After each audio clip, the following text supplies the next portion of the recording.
ఇక్కడికి వచ్చేసినటువంటి మీడియా మిత్రులకు అలాగే వైఎస్ఆర్ కాంగ్రెస్ పార్టీ నాయకులకు అందరికీ వందనాలు, శుభాభివందనాలు.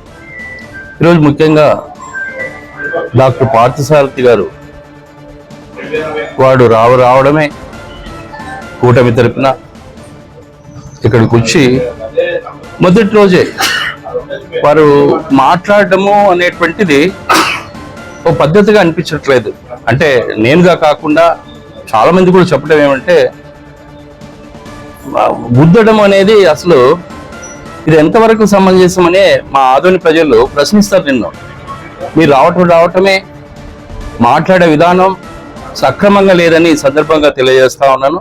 అంతేకాకుండా ఈరోజు ఆదోని ప్రజలు గత 20 సంవత్సరాల నుంచి కూడా సాయి ప్రసాద్ రెడ్డి గారు దౌర్జన్యాలు, అక్రమాలు, కబ్జాలు చేస్తుంటే మరి ఎందుకు ఆయన ఎన్నిసార్లు ఎలక్ట్ చేసుకోగలిగినారు అంటే ప్రజలకు అందరికీ తెలుసు. సాయి ప్రసాద్ రెడ్డి గారు ఏదైనా చెప్తే అది ఖచ్చితంగా తూచా తప్పకుండా చేసేటట్టు వ్యక్తి. అందుకనే ప్రజలు 3 సార్లు గెలిపించారు. ఇప్పుడు మళ్ళీ 4వసారి మరి ఇప్పుడు పోటీ చేస్తా ఉన్నారంటే, ఒకసారి ఓడిపోయారు, అది బార్డర్లో, ఇప్పుడు మరీ నిలబడ్డారు. అంటే వైఎస్ఆర్సీపీ స్టార్ట్ అయినాక 2014లో గెలిచారు, 2019లో గెలిచారు, 3వసారి మళ్ళీ ఇప్పుడు పోటీ చేయబోతున్నారు. అంటే మీరు 2019లో బీజేపీ ఎంపీగా ఇక్కడికి వచ్చారు, మీకు అన్ని గ్రామాలు తెలుసు, నాయకులు తెలుసు. తెలియదని మేము ఎవరు చెప్పట్లా. మీరు క్లినిక్ ఉంది, అన్నీ ఉన్నా కూడా ప్రజల మనోభావాలు కూడా మీరు తెలుసుకోవాలని ఈ సందర్భంగా తెలియజేస్తా ఉన్నాం. అంటే ఇక్కడ ఆదోని ప్రజలు వీళ్ళందరూ కూడా ఇక్కడ ఉండేటువంటి బిజినెస్ పీపుల్, వాళ్ళు ఎవరు కూడా 5 ఏళ్లతో గుద్దుతాం, అది చేస్తాం, ఇది చేస్తామంటే యాక్సెప్టెన్స్ ఉండదు మేము ఇక్కడ పార్టీ గారు. సో మీరు ఏదైనా మాట్లాడాలనుకున్నప్పుడు మనము సభ్య సమాజంలో ప్రతి ఒక్కరిని కూడా మనం గౌరవిస్తూ మన ఓట్లు అడగాలి తప్ప 5 ఏళ్లతో గుద్దుతా అంటే సమస్యం కాదు. జనం కూడా రేపొద్దున మన ఓట్ల రూపంలో నేను బుద్ధి చూపిస్తాటువంటి ఖచ్చితంగా ఈరోజు ఖచ్చితంగా మేము మళ్ళీ చెప్తా ఉన్నాం. రేపు రాబోయే రోజుల్లో ఖచ్చితంగా 50,000తో మేము గెలవబోతున్నాం. ఇది మీరు తెలుసుకోవాలని కోరుకుంటూ ఇప్పుడు వచ్చేసినట్టు మీడియా మిత్రులందరూ మరొకసారి నా ధన్యవాదాలు తెలియజేస్తాను. ఈరోజు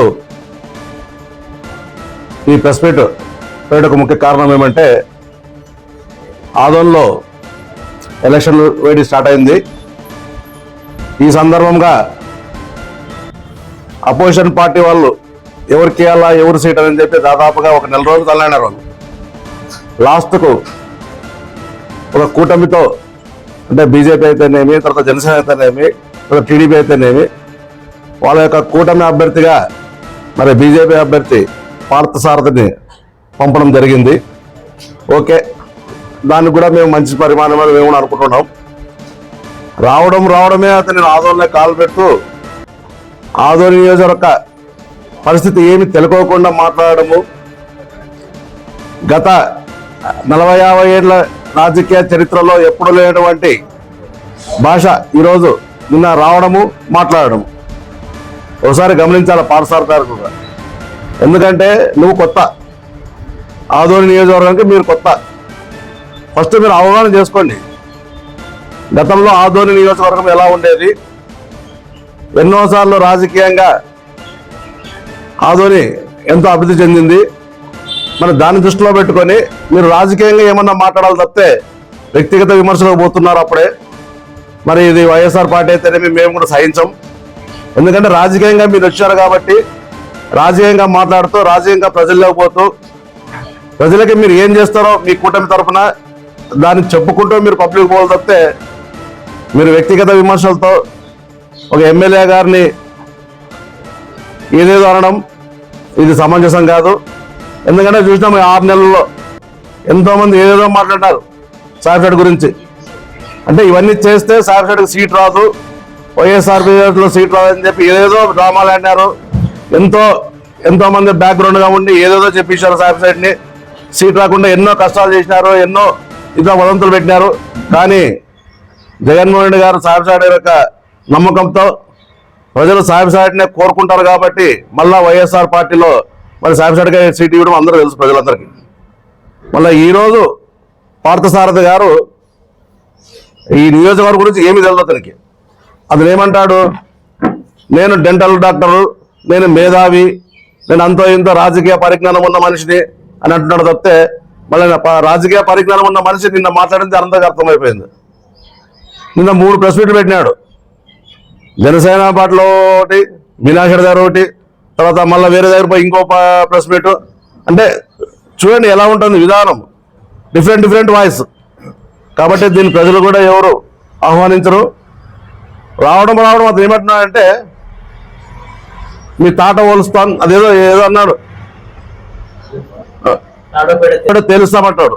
ఇప్పుడు తాడవపడ తెలిసేది నువ్వు కాదు, తాడవపడ తెలిసేది ప్రజల్లో ఎవరుంటారో, ప్రజలకు ఏం చేసినారు అనేది చూసిన తర్వాత ప్రజలు చెప్తారు తాడవపేడ అనేది. నువ్వు చెప్తే కాదు తాడవపేడ అనేది. తాడవపడేది అనేది మనం చూసుకోవాలి తాడవపేడ అనేది, అంతేగాని రాజకీయంగా ప్రజలు చెప్తారు దాన్ని. కాబట్టి దీన్ని దృష్టిలో పెట్టుకొని రాబో రోజుల్లో మీరు ప్రెస్ మీట్ ఇస్తే ఏదో మంచిగా మాట్లాడి ప్రజలు లేకపోండి. అంతేగాని ఈరోజు మళ్ళీ ఇంకో విషయం అన్నాడు, ఏదో 5,000 మందితో గుర్తాడంట. 5,000 మరి ఏదో చెప్పాలి, 5,000తో గుర్తాడంట. మరి ఏడు గుర్తా నాకు అర్థం కాలే. మరి గతంలో అతను ఎన్నిసార్లు గుర్తుకొచ్చాడో తెలుసు మాకు. ఇక్కడ గతంలో టీడీపీలో ఉన్నప్పుడు గుర్తారు అతన్ని, టీడీపీ వాళ్ళతో గుర్తించుకొచ్చాడు ఆడికి. తర్వాత ఎక్కడ అవన్నీ తెలుసు మాకు అన్ని. ఎందుకంటే చరిత్ర చెప్పకూడదు మనం, అంటే విమర్శించకూడదు. కానీ దాన్ని దృష్టిలో పెట్టుకొని మీరు కూడా ముందు పోవాలని చెప్పి నేను చెప్తున్నాను. మరి రాబో రోజుల్లో కూడా ఇటువంటివి ఇవ్వకుండా ప్రజలకు ఏం చేస్తారో మీరు చెప్పండి. మీ కూటమితో మీరు ఒక వ్యక్తిగా, ఒక పార్థసారథి వ్యక్తిగా మీరు ప్రజలకు ఏం చేస్తారో అది చెప్పండి ప్రజలకి. అది చెప్పుకోకుండా ఏదో కబ్జాలు అంటాడు, అది అంటాడు, ఇది అంటాడు. అది కబ్జాలు అనేది అయిపోయింది, అది సబ్జెక్ట్ అది. మళ్ళీ ఇప్పుడు మరి తెర మీద తీసుకొస్తాడు మరి కబ్జా అని చెప్పి. ఇప్పుడు గతంలో ఎంతో మంది మాట్లాడి దాదాపుగా 1 నెల రోజులు అంతా సైలెంట్ అయిపోయినారు. ఏమీ లేదు, ఎక్కడ లేదు, ఇది అది ఏం చెప్పినా కానీ అబద్ధమని చెప్పి వాళ్ళు కూడా తెలిసిపోయింది. మరి ఇప్పుడు కొత్త వ్యక్తి మరి ఇప్పుడు మళ్ళీ ఏదేదో మాట్లాడతాడు ఇతను. కాబట్టి దీన్ని దృష్టిలో పెట్టుకొని మరి ముందు కూడా మంచి మాటలు మాడాలని చెప్పి మా వైఎస్ఆర్ పార్టీ తరపుతేనేమి మేము కూడా కోరుకుంటున్నాం.